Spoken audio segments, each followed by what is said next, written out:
Bom, pessoal, boa tarde, bom dia, boa noite, né? Na verdade, estou gravando esse vídeo de noite. Tô gravando basicamente no final da nossa aula, né? Na nossa live, porque eu quero dar o mais tempo possível de vocês verem essa aula e tirarem as dúvidas possíveis, porque agora a gente entra numa questão mais técnica, né? Uma questão mais complexa da nossa disciplina. Então, vou retomar alguns pontos aqui que a gente já viu, né? Retomar alguns assuntos, mas agora a gente avança de vez. Eu vou procurar ser o mais rápido possível, porque essa apresentação é longa, tá? Essa aula realmente é uma aula um pouco mais pesada do que a gente já teve até agora. Então, em alguns pontos, alguns exemplos, eu vou pontuar só os exemplos e vou passar direto, tá? Vamos ver se eu consigo ganhar tempo com isso, tá bom? Então, vamos abordar hoje condicionantes naturais da agricultura. Quais são aqueles condicionantes que vão impactar no resultado final da produção? Mais produção, menos produção, produto com uma característica, produto com outra característica, produção, né, com uma característica ou com outra. Então, quais são os condicionantes que a atividade agrícola ela tem hoje, né? O que interfere na atividade agrícola? Então, esse é o objetivo da gente aqui, tá bom? O primeiro deles é o tempo, né? Na verdade, é o conjunto de tempos e o clima. Tanto o tempo quanto o clima são influências diretas, mas eu botei no slide aí para você diferenciar exatamente o que é tempo e o que é clima. Tempo é uma condição momentânea da nossa atmosfera. Então, se você olhar para fora da sua janela aí, você vai ver o tempo. Se está nublado, se está chuvoso, se está sol, isso é tempo. Agora, o conjunto de tempos, ele dita o clima, né? Então, quando eu falo em clima, eu estou falando de um aspecto mais amplo, tá? Se é um clima árido, se chove pouco, chove muito ao longo dos tempos, né? Então, é só você ter essa noção de escala temporal. Tempo é uma coisa, quando eu falo em clima, eu falo em outra, tá? Isso precisa estar bem razoável na cabeça de vocês. Tempo é uma coisa, clima é outra. Tempo, condição momentânea da nossa atmosfera. O tempo muda constantemente. É só você lembrar que existe a previsão do tempo, não existe previsão do clima. Por quê? Porque o clima, já se sabe qual é o clima. Uma alteração climática, ela demora mais a acontecer, tá? O clima é o primeiro condicionante. Ele é que vai, através do conjunto dos tempos, né? Ele é o primeiro condicionante para determinar se um determinado gênero agrícola vai ser bem sucedido ou mal sucedido no ambiente. Então não adianta eu querer plantar uma coisa que é uma planta de climas quentes ou de climas úmidos em climas áridos. Então o exemplo que está aqui é de um vinhedo, né? A imagem de baixo é a imagem de um vinhedo. Então os vinhedos eles são muito característicos de clima mediterrâneos, né? Um clima que tem uma parte do ano quente e seca e uma outra parte do fria e úmida, são muito característicos dessas regiões. Então, eu posso plantar uvas em outros locais? Posso, mas ela é uma planta característica específica desse tipo de clima. Então, cada clima vai influenciar de maneira diferente a distribuição dessa atividade no planeta Terra, né? É muito comum a gente ter aqui vinhos aqui também no Chile, por exemplo. Eu tive a oportunidade de visitar o Chile e fui visitar existem vinhedos no Chile. Eles aproveitam esse clima frio do Chile durante uma época do ano e fazem até um bom vinho. Eu não gosto de vinho, fui lá, tinha degustação de graça, nem bebi, mas o vinho sul-americano tem ganhado expressão, sobretudo o chileno. E existe toda uma atividade envolvendo aí o turismo em volta do vinho, né? Para quem aprecia, realmente é um campo muito vasto, tá? E aí, onde entra a geografia nisso?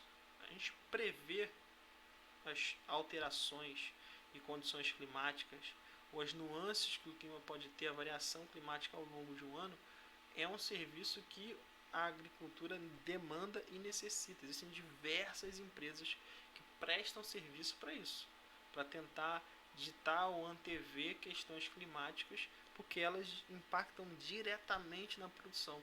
Então aqui o AgroClima Pro é uma ferramenta, por exemplo. É uma ferramenta, é só nível de exemplo, mas é uma forma de como a geografia está muito inserida nessa atividade. Então, monitorar o clima, né, perceber as alterações e as nuances climáticas, né, é importante porque isso pode impactar diretamente na produção. E aí eu trouxe alguns exemplos aqui de notícias que eu peguei já há algum tempo. As notícias são de 2017, já tem aí 3 anos. Mas são exemplos, olha lá, o clima favorece a primeira safra de milho em Minas Gerais. O clima favoreceu.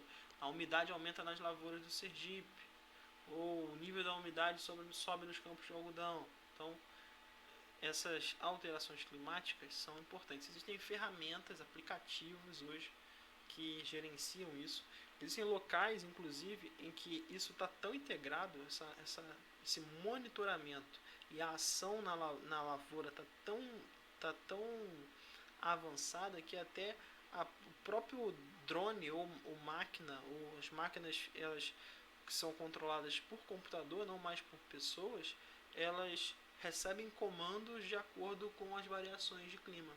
Então, está se prevendo que vai vir mais umidade, então eu vou aplicar um outro tipo de ração para o meu gado, ou seja, eu vou aplicar um determinado tipo de medicamento para o meu ou insumo químico para as minhas plantas, porque daqui a 2, 3 dias vai chover, ou seja, eu consigo traçar estratégias se eu conseguir antever e monitorar o clima, tá? É óbvio que essa previsão do tempo, né, diária, e essas condições climáticas a longo prazo, a previsão do tempo é algo que o nome está dizendo, é uma previsão, não é uma ciência exata. Quanto mais tempo você tenta antever, maior a margem de erro, né? Então, prever a condição temporal, né? Como é que vai estar a atmosfera daqui a 2 horas, eu tenho bastante condição de acertar. Daqui a 2, 3 dias já não é. Né? Ainda mais se pensar aí uma questão climática, que são meses e meses, é mais complicado. Mas existem iniciativas nesse sentido. O solo. Esse aqui é o mais importante para a gente nesse momento. Tá? A gente vai falar bem dele, é o que eu vou gastar mais tempo. A gente já falou um pouco disso na nossa live, falamos um pouco na aula, né? Mais na live, mas falamos em aula. E esse condicionante de solo é importante, porque a gente vai ter que falar de granulometria, a gente vai ter que falar de tipos de solo e horizontes. Então, vamos com calma, mas a minha preocupação também é que não fique um material enorme e maçante. Então, vamos lá. É um composto de minerais de matéria orgânica que vai acontecer através de um lento processo de degradação e decomposição das rochas e com participação de animais vegetais, né? Então eu tenho uma diversidade grande de solos de acordo com essas interações. Aqui na imagem, eu botei essa imagem porque dá para você ter uma ideia de como funcionam os horizontes, né? Mas elas estão mais especificadas aqui. E nesse slide, a gente tem um trabalho para fazer, tá? Vou explicar para vocês. E eu queria que vocês me retornassem, cada um de vocês me retornassem esse slide, pode ser uma foto, um print, uma coisa nesse sentido, com ele completo, tá? Eu vou fazer a explicação e vocês abordem essa explicação da maneira que vocês quiserem nesse slide e me devolvam depois. Eu vou botar isso especificado melhor, tá? Mas horizonte do solo. Vocês já devem ter visto isso em pedologia, mas o solo é dividido em horizontes para a gente conseguir estudar melhor as propriedades que cada horizonte desse tem. Não é todo solo que tem todos os horizontes. Na verdade, os horizontes, se você tem todos os horizontes no solo, significa que esse solo ele é bastante antigo, que ele foi bastante intemperizado, ou seja, ele sofreu um processo longo de desgaste. Existem solos que só tem 2 das 4 camadas, ou solos que só tem 3, enfim, ou que uma camada é mais espessa do que a outra. Então existe uma grande variedade. Mas como é que funciona? eu vou começar de baixo para cima, tá? Então eu vou começar com o horizonte D. Se você estiver vendo meu mouse aí, o horizonte D é essa última camada ali abaixo, a camada cinza. Ela é a rocha matriz. O horizonte D é a própria rocha, a própria crosta, tá? Ele está sofrendo um processo de desgaste com o passar do tempo, mas ele ainda é a rocha pura. Então, o horizonte D, a gente tem letras para simbolizar os horizontes. O horizonte D de Daniel, tá? A gente chama ele de rocha matriz. Você pode botar rocha matriz ou horizonte D. Ele é esse último horizonte cinza aí, é rocha, né? Material rochoso mesmo. O que está acima do horizonte D? Acima do horizonte D, eu tenho partes dessa rocha que ainda estão em processo de desgaste e eu tenho rochas já desgastadas, que viraram sedimento.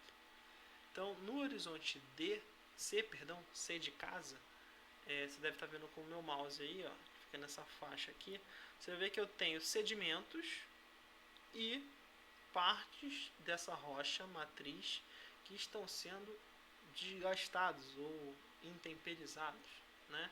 Então, no horizonte C, eu tenho partes da rocha matriz ainda em desgaste e tenho sedimentos, tá? O horizonte B de bola, que está logo acima do horizonte C, ele só possui sedimentos. Ou seja, o horizonte B é um horizonte sedimentar. Ele só tem sedimentos. E a espessura do horizonte B pode dizer muita coisa, tá? Não vou me aprofundar nisso porque isso é uma questão de pedologia, mas até mesmo para atividade agrícola, o horizonte B ele é bastante importante. Por quê? Porque as raízes de grandes plantas e porte médio, elas chegam até o horizonte B. Então, é do horizonte B que ela tira muitas das vezes o nutriente. Para a nossa questão aqui, a gente vai falar mais do horizonte A, mas o horizonte B também tem sua relevância, tá? Acima do horizonte B eu tenho o horizonte A. O horizonte A ele vai ter sedimentos também presente no horizonte B e ele vai ter misturado nesses sedimentos matéria orgânica. Entendeu? O que é essa matéria orgânica? Restos de frutas, de animais, de vegetais em decomposição. Isso é matéria orgânica. E a matéria orgânica ela é fundamental para a produtividade de um solo. Se esse solo tem matéria orgânica, ele é um solo produtivo. Quanto mais matéria orgânica ele tiver, melhor. Tá? Então, o horizonte A é um horizonte que está misturando sedimento com matéria orgânica. É o horizonte mais escuro que a gente tem aqui, ó. É aquela terra mais escura. Quando você pega a terra, a primeira camada, quando você cava um buraco, você está acessando essa primeira camada. Então, se esse solo estiver rico em nutrientes, vai ser uma terra escura, né? Isso é o horizonte A. Em cima do horizonte A, a gente tem o horizonte que a gente chama de MO, que é de matéria orgânica. São restos de folhas, restos de vegetais, restos de frutas, animais. Quando você, não sei se alguém que tem o hábito de fazer trilha, por exemplo, fazendo uma trilha, está andando numa área florestada, é aquelas primeira camada mesmo, composta de grama e de restos de folhas, de frutos. Esse material em decomposição pelos micro-organismos que vai lentamente colocar nutriente no solo. E esses nutrientes lentamente vão chegar até o horizonte A. Então, um solo bem temperizado, né, que está bem disposto, ele tem todos esses horizontes. Para a agricultura, o que é importante? O horizonte A, porque essa presença de matéria orgânica ela é importante para o solo ter uma produtividade, e o horizonte B, sobretudo. Então, esses dois horizontes, o horizonte A e B, para nós, em geografia agrária, eles são bem relevantes. Tá? Então, dada essa explicação, eu queria que vocês fizessem o esquema de vocês sobre horizonte de solo. Vocês podem usar essa imagem aí e me retornar, tá? Como esse solo ele é composto por diferentes nuances, né? Atividade de seres vivos, se tem mais atividade ou menos atividade, ou se não tem nenhuma. O tipo de rocha que deu origem a esses sedimentos é uma rocha metamórfica? É uma rocha magmática? Qual rocha magmática que é? É uma rocha sedimentar? Ou seja, o tipo de rocha que deu origem, os animais que interagiram, né? Enfim, a própria interferência desses fatores, né, a relação desses fatores, vai gerar tipos de solo diferentes. Em geral, como é que funciona em geral? Solos avermelhados ou amarelados ao extremo têm a grande presença de ferro, de óxido de ferro, e para alguns tipos de agricultura, para alguns gêneros agrícolas, esse solo é bom. Solos escuros são solos que estão ricos em matéria orgânica. E solos muito claros significam que estão sem a presença de matéria orgânica, ou que tem pouca presença de matéria orgânica, sendo assim ruins para a agricultura. Tá? Então, em geral, a gente tem essa estrutura. Existem outras variáveis? Existem outras variáveis. Agora a gente vai se preocupar com essas três. Tá? E eu coloquei ali, ó, com relação à textura, a gente falou disso agora há pouco na live e na aula que a gente fez sobre conceitos, né? O solo, ele, de acordo com a espessura do sedimento, ele pode ser arenoso, pode ser argiloso, e se essa sedimentação está junto com matéria orgânica, ele é considerado um solo orgânico. Então, solo arenoso, um solo onde o grão é grande, a areia é um tipo, tamanho de grão grande. Então, esse solo, ele retém pouca água, ele guarda pouca água. Por quê? Porque ele é poroso, lembra? Ele tem espaços, então a água infiltra. Tá? O solo argiloso, por contrário, ele já é mais fino, ou seja, ele não deixa a água passar com facilidade. Então, eu coloquei ele retém mais água e retém mais sedimentos também. E o solo orgânico é composto por matéria orgânica em decomposição. Tá? Então, para você diferenciar. E aí eu vou pegar agora cada tipo de solo para falar um pouquinho mais sobre ele, né? O solo arenoso, que também pode ser chamado de solo leve, ele é composto na sua maior parte por areia, que vai fazer com que ele seja altamente permeável. Por esse motivo, construir qualquer coisa no solo arenoso é problemático. E até mesmo usar areia, esse tipo de areia, para construção civil é um problema. Teve um problema nesse sentido, um prédio que desmoronou há uns anos atrás, que a principal dúvida era se a areia utilizada tivesse da areia da praia, não é a areia mais adequada para ser usada. Tá? Então ele é um solo poroso e permeável, tem polos e ele é permeável o suficiente para a água infiltrar. Para produzir nele é preciso correção, precisa de uma série de correções. Então, solos arenosos são mais difíceis. Então, eu coloquei ali, ó, a consistência granulosa, são grãos grossos, médios, e existem pouca presença de grãos finos, tem uma alta porosidade, sobretudo por causa disso vão ter pouca umidade, ele seca muito rápido, é pobre em nutrientes, porque a água está levando os nutrientes embora, né? Quando ela infiltra, ela leva o nutriente embora. pH em geral ácido. O que é pH? pH é uma tabela de acidez. Ele mede os íons de hidrogênio, se não me engano. Mas em geral é uma tabela que mede a acidez. Ela vai de 0 a 14. O pH 7, que é o do meio, é o pH neutro. Então eu posso ter uma substância ácida ou básica.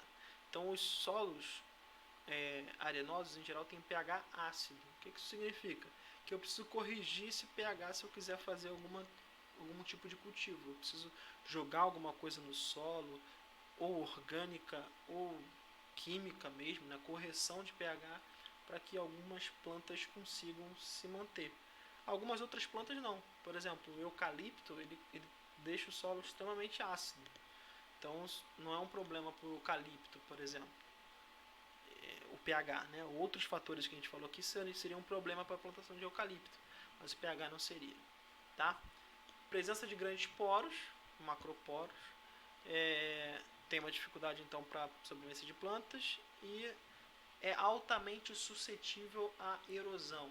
Lembra que erosão é o que? É transporte de sedimento, tá? Ou seja, ele já foi retirado da rocha, ele já foi intemperizado, tá lá bonitinho, solto, e por ele ser um solo que ele não está compactado, ele não tem uma liga, né? Ele está solto, ele está facilmente sendo erodido, facilmente ele se desprende, é levado para outro lugar através da água da chuva, da infiltração, da ação do vento, da ação do homem, enfim. Então ele é facilmente erodido, ele é altamente suscetível à erosão. Coisa que o solo argiloso já não é, né? O solo argiloso ele tem grãos menores, mais compactos, o que faz com que ele retenha a água. Então eu botei ali, ó, são grãos pequenos, impermeável a líquidos, esse solo possui grande retenção de água e alta impermeabilidade. Então ele concentra os nutrientes, ele não deixa que o nutriente vá embora, né? O nutriente fica retido nele. Então esse tipo de solo ele é bem propício para a agricultura e é mais resistente à erosão. Então os solos argilosos para a agricultura são bons solos. Aqui no exemplo eu tenho um solo argiloso e por estar avermelhado, lembra, ele deve ter grande presença de ferro. Em geral, os solos no Brasil têm esse comportamento, tá? A maior parte dos solos no Brasil tem grande presença de ferro na composição.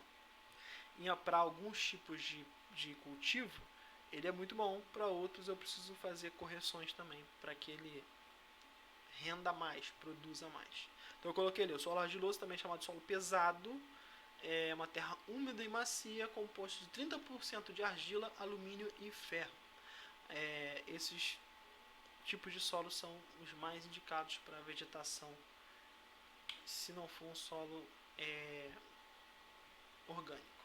E aí eu voltei no solo argiloso, no solo arenoso, que veio antes, né? Areia, lembra da areia, tamanho do grão? Porque o solo argiloso, ele retém os nutrientes. O solo argiloso não, o nutriente vai embora. Então o que eu posso fazer para corrigir e manter esse solo arenoso com nutrientes, né, e com matéria orgânica? Então existem algumas medidas. Aqui eu sinalizei alguns exemplos, que foi, por exemplo, integração da lavoura com a pecuária, fazer uma mistura de lavoura e pecuária, fazer o sistema de rotação de culturas. Lembra que era a rotação de culturas? Cada hora eu cultivo algo nesse espaço de terra. Por que cada hora eu cultivo uma coisa diferente? Porque o que o feijão ele retira do solo para crescer não é a mesma coisa que o milho retira do solo. Então, enquanto um momento eu planto feijão, no outro momento eu planto milho. Ou seja, eu dei tempo desse solo recuperar os nutrientes que o feijão retira dele para só depois voltar a plantar feijão. Então eu deixei o solo se regenerar, tá? Então existem alguns cultivos associados que ajudam a gente nessa questão. Então eu planto, por exemplo, o feijão no primeiro momento, que ele retira do solo ferro, mas ele joga no solo cálcio, vamos supor. E aí na plantação seguinte, na safra seguinte, em vez de eu plantar feijão, eu planto milho. E aí o milho retira cálcio e coloca feijão. Ou seja, eu balanceei esse solo. Eu não estou tirando, exaurindo, fazendo com que ele fique esgotado de um determinado tipo de nutriente. Esse tipo de ação foi o que aconteceu aqui no solo carioca, por exemplo, com o cultivo do café. O café foi plantado aqui de maneira negligente, então o solo carioca para cultivo de café ele é muito pobre. Nosso solo está exaurido, então a atividade agrícola aqui no Rio de Janeiro ela é um tanto quanto incipiente, ela não é uma atividade volumosa, né? Só em algumas áreas, a região serrana, por exemplo, que ficou livre dessa questão, mas em geral você tem um desgaste do solo muito grande, porque foi plantado café, ou seja, você está retirando do solo os mesmos nutrientes. Chega uma hora que ele não tem mais condição de plantar nada. O solo orgânico. O solo orgânico ele tem grande presença de humus, né, umidade, matéria orgânica, vida. Né, aí tem um exemplo, por exemplo, das minhoquinhas aí, que fazem um trabalho de decomposição e criam poros no solo. Então, esse tipo de medida de você colocar matéria orgânica no solo, colocar o minhocário para funcionar, né? As minhocas são um grande agente decompositor de restos de comida, restos de vegetais. Esses processos, nesse caso o processo anaeróbicos, coloquei até escrito ali, ó. Por sua vez, a tufa é o nome dado à matéria orgânica formada por processos anaeróbicos, que ocorrem com a ausência de oxigênios, por exemplo, com fungos e bactérias.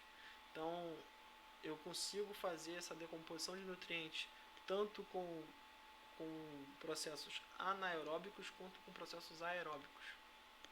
Então, fazer essa decomposição de matéria orgânica que vai ficar ali na primeira camada do solo, no horizonte A, a gente chama de solo orgânico. O solo que está rico de nutrientes nessa primeira camada, com esse tipo de vida, com esse tipo de interação, é um solo orgânico. E ele é muito utilizado para a agricultura. Solo inorgânico é aquele que não tem essa presença, né? Ou seja, ele está sem a presença de matéria orgânica, sem a presença de vida, né? Fazendo esses processos de decomposição de matéria. Então é um solo que, ele, para ser trabalhado, você vai precisar fazer um conjunto de processos, seja corrigindo o pH dele, corrigindo nutrientes, para que aí sim você possa fazer qualquer tipo de cultivo. Então, muitas vezes ele se torna inviável, né? Não compensa eu fazer todo esse manejo, porque eu não vou gerar lucro a partir dessa produção, tá? Então eu coloquei ali, ó, ao contrário do solo orgânico, o inorgânico é formado por matéria inorgânica, ou seja, minerais, as quais se formam sobretudo do desgaste das rochas, né, ao longo do tempo. Esses elementos são chamados de colóides inorgânicos, os quais têm função muito importante para a desintoxicação do solo. Os principais minerais que surgem nesse tipo de solo são o calcário, quartzo, mica, argila, dentre outros. Você precisa gravar isso? Claro que não. Você não precisa gravar o que cada solo é rico, ou o tipo de minério. Essa não é a preocupação. Eu preciso que você entenda a lógica, como funciona o comportamento de solo. Né? Não preciso que você grave o que o feijão retira do solo, o que o milho. Essa não é a preocupação. A gente precisa entender o mecanismo. A gente precisa dar conta de explicar o processo. É isso que a geografia está preocupada, tá? Se você quiser se aprofundar nisso, aí você vai virar um agrônomo, e aí o agrônomo vai ter essa preocupação, tá? A gente não tem esse objetivo. Saindo do assunto solo, outra nuance que interfere na agricultura é a hidrologia, o perfil hídrico, né? O perfil de escoamento da água. A gente já falou na aula de recursos hídricos de uma bacia hidrográfica, tem aqui uma bacia hidrográfica, por exemplo. Então, o perfil hídrico, né, a maneira como o escoamento se dá, né, nesse local, ele vai ajudar aí na produção. Sobretudo pela questão da infiltração, que está associada também à questão do solo, né? Então, eu coloquei ali, ó, voltando, né? Infiltração é o fenômeno de penetração da água nas camadas do solo próximas da superfície do terreno. E aí eu dividi aqui fases do processo de infiltração. Intercâmbio, preste atenção nisso, ó. Ocorre na camada superficial do terreno, onde as partículas de água estão sujeitas a retornar à atmosfera por aspiração capilar, provocada pela ação da evaporação ou absorvidas pelas raízes das plantas. Ou seja, a água que está ali no primeiro nível no horizonte A, que está em contato com a atmosfera e que ela vai ou virar vapor ou vai ser absorvida pela vegetação. Então é aquela água que infiltrou, mas ela ficou na primeira camada. Ela não infiltrou completamente. Ela não chegou ao lençol freático. Ela está ali, ela infiltrou muito pouco. A descida dá-se do deslocamento vertical da água quando o peso próprio supera a adesão e a capilaridade. Ou seja, é quando ela desce, ela infiltra, propriamente dito. E circulação Devido ao acúmulo de água, o solo fica saturado, formando os lençóis subterrâneos. A água escoa devido à declividade das camadas impermeáveis. Ou seja, essa água vai cair, essa circulação vai acontecer quando essa água conseguir chegar até o lençol freático. Ela vai chegar até o lençol freático e o lençol freático vai caminhar, ela vai direcioná-la até um corpo hídrico, tá? Por que isso acontece? Porque existe aí uma inclinação, né? Tá? Uma declividade das camadas impermeáveis que estão mais profundas, então elas vão ser escoadas para algum lugar. Então, ó, intercâmbio. Pode acontecer de um sedimento que está no horizonte B e parar no horizonte A? Pode, se o intercâmbio for maior do que a descida. Ou seja, essa ação da capilaridade das raízes das plantas, ou mesmo das partículas de água, podem fazer com que um determinado sedimento ele suba ao invés de descer. Tá? É difícil a gente vislumbrar isso, né? Isso acontece com sedimentos muito pequenos, tá? Então são coisas que a gente não presencia no nosso dia a dia, são movimentos lentos, mas que ocorrem na natureza. Em geral, a infiltração faz com que os sedimentos do horizonte A desçam para o horizonte B. Nutrientes que estão no horizonte A desçam para o horizonte B e por aí vai. Mas o inverso pode acontecer. E aí, peguei um exemplo bem parecido com aquele que a gente usou, né, que é a água da chuva batendo aqui no horizonte A. Uma das situações que pode acontecer é essa água ficar retida na planta. A camada vegetal ela tem uma importância com relação à proteção do solo, né? Quanto mais camada vegetal, mais eu protejo o solo de receber esse impacto, essa chuva. O que infiltra vai infiltrar lentamente até chegar numa camada impermeável que não vai permitir que essa água infiltre mais, então ela vai ser escoada lentamente para um local até que esse lençol freático aflore, ou seja, apareça, o lençol freático consiga chegar ali no nível do solo e aí ele aparece. E aí eu tenho a nascente, né, que é o caso aqui, ó, tá? Tem aqui alguns tipos de escoamento, né, aquele que eu falei para vocês, o escoamento superficial, o subsuperficial, que acontece logo abaixo do horizonte A, né, dos primeiros horizontes, e o escoamento subterrâneo, né, que é aquele que vai acontecer só quando a água chega lá na camada impermeável. Tá? Sobre solo compactado, solo descompactado, eu vou passar rapidinho. Compactação tem a ver com a proximidade, né? Então, solos compactados têm poucos poros, solos compactados são poucos porosos, por consequência tendem a ser solos impermeáveis, tá? Já o solo descompactado, essas partículas estão fofas, estão com espaço vazio, né? Eles não estão presos, aglutinados, né? Então esse processo de compactação pode ser prejudicial para o solo. Por exemplo, solos onde eu tenho muito pisotear ou fluxo de equipamentos, ele está muito compactado. Então, ele não tem espaço vazio para essa água fazer o processo de infiltração de nutrientes ou a capilaridade. Então, eu crio dificuldade se ele for bastante compacto. Tá? A variável que a gente, de fato, promoveu ao longo do tempo, né, que é uma interferência humana, é a técnica, né? A gente tem uma interferência técnica muito grande com o passar do tempo. Eu sempre dou o exemplo da pá, cavar um buraco com as mãos, com uma pá e com uma retroescavadeira são diferentes, né? O trabalho é o mesmo, a técnica é diferente. Então, para o mesmo trabalho, eu tenho técnicas diferentes. As técnicas não são homogêneas no espaço, né? Não estão distribuídas de maneira homogênea. Tem local no mundo onde usa retroescavadeira, tem local no mundo que usa pá até hoje, né? Então as técnicas se distribuem de maneira heterogênea, disforme e estão associadas a uma questão de tempo, né, de desenvolvimento econômico e até de questão cultural. Tá? E eu coloquei aí para vocês um avanço das técnicas, né? Etapas do avanço técnico. Então tem a origem da agricultura, com a tração animal tem um salto técnico, a revolução industrial vai promover uma revolução agrícola, como a gente viu, na década de 80 e 70 eu tive a revolução verde, então hoje a gente está vivendo já uma revolução dos alimentos transgênicos, então são avanços técnicos que vão promover formas de cultivo diferentes, produtividade diferente também. Por último, capital e mercado.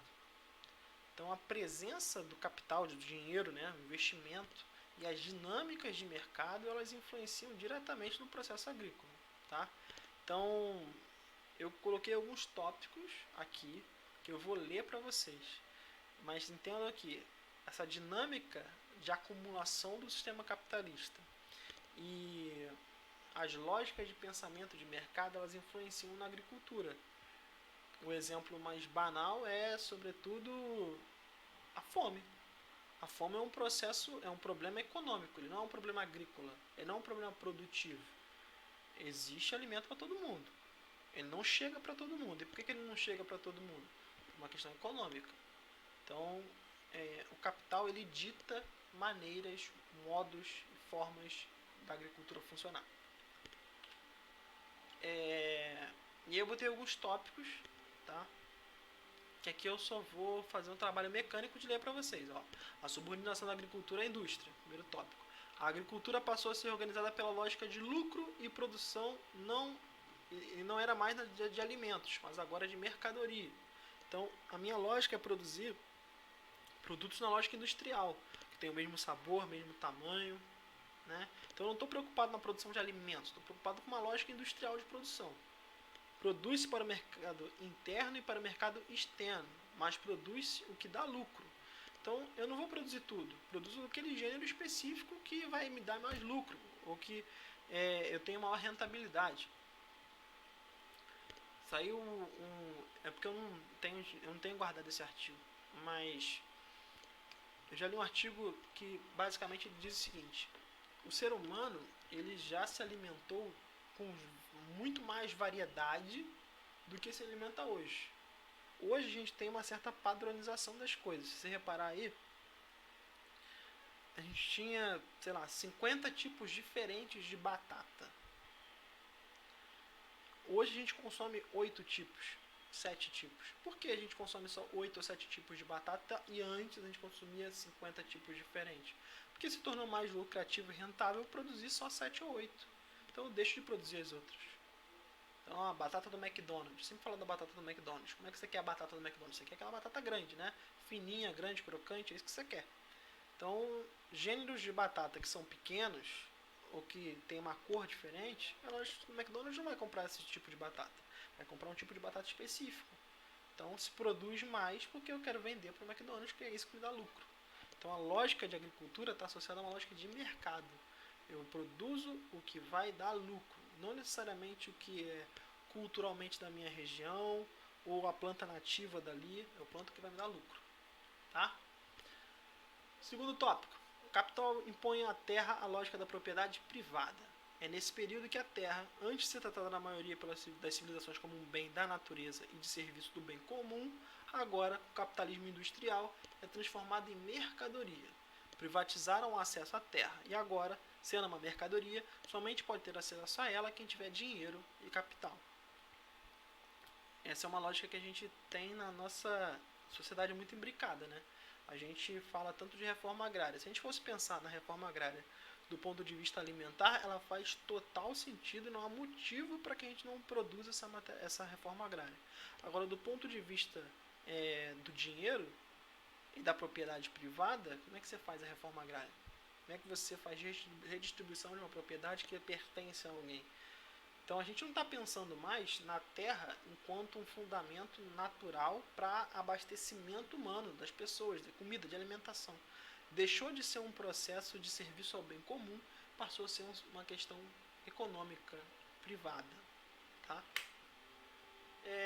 A indústria produz sua lógica de produção de alimentos. Então, a maior parte da população passou a viver nas cidades, o abastecimento dos alimentos precisou ser transportado de longas distâncias e ser armazenado. E assim surgiu a agroindústria. É uma indústria que está baseada em produtos agrícolas.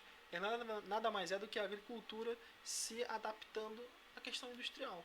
Então eu preciso produzir produtos com o mesmo tamanho, no mesmo padrão, que durem o mesmo tempo, que tenham o mesmo sabor. Eu dou o exemplo da maçã da Turma da Mônica. A maçã da Turma da Mônica, quando você compra, ela tem o mesmo tamanho, você tem o mesmo sabor. Ou a maçã do próprio McDonald's, né, que está cheio de conservantes.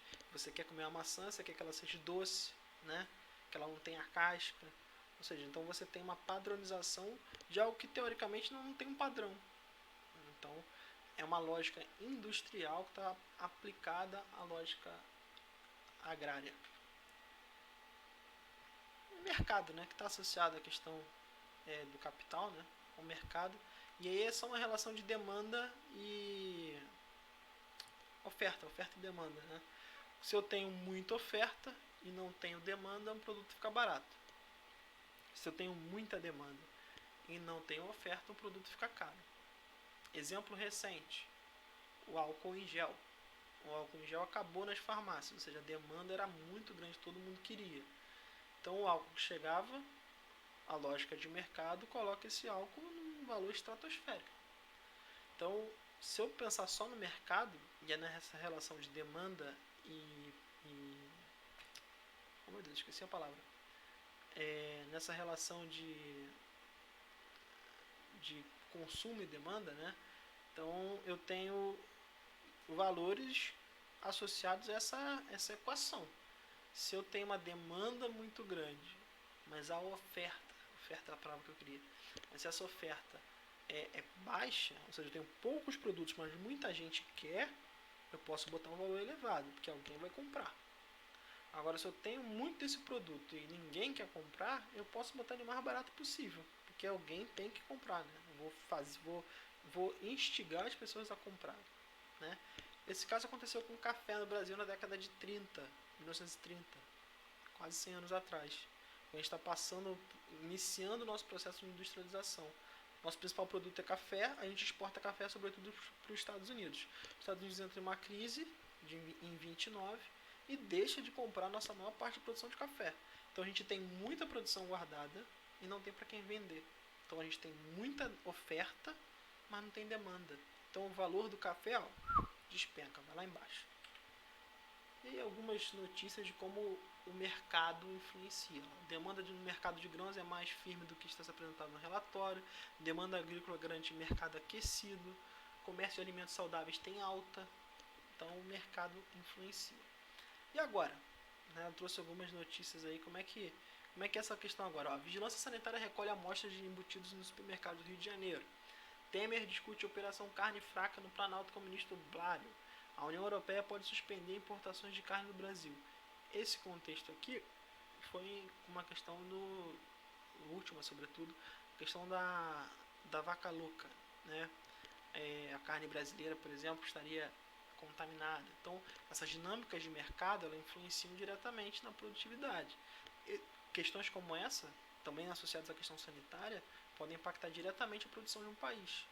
Então, existe também uma guerra comercial que vai afetar a agricultura. E aí, por último, para terminar finalmente, né? Foi o mais rápido que eu pude. Eu coloquei um esquema aí para vocês levarem em consideração o que influencia na questão agrícola. O clima influencia o solo, a hidrologia, a técnica, o capital, o mercado e fatores culturais, né? As culturas locais de cada país, né, de cada região, também influenciam na maneira, no que plantar, a maneira como plantar, né, como tratar o produto ou na demanda. Enfim, são esses fatores. Eu espero ter sido o mais sucinto possível e estou postando isso hoje já para você ter uma semana aí, que eu sei que é bastante conteúdo. Lê com calma e qualquer questão que vocês tenham, por favor, me acionem lá no Google Sala de Aula, tá bom? Um abraço para vocês, deixa eu fechar aqui. Epa. Um abraço, tchau, tchau.